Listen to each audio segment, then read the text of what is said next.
verb क्रियापद ए verb is a doing work. It tells what a person, animal or things does. जो शब्द द्वारा कौन सी कार्य हेउथिबार सूचना मिले ताहाको verb कहा जाए. Example: the boy runs, fire burns, birds sing. बालकटी दौड़े, निआं जले, चढ़ई माने गीत गाती. runs, burns, sing all are verbs. एठारे runs पद दौड़िबा कार्य को बुझाउची. एठारे burns पद जलिबा कार्य को बुझाउची.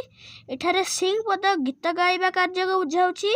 एणु runs, burns एवं sing ए गुड़िक verbs. निम्न रे केतोटी क्रिया verb दियागला. Learn the following verb.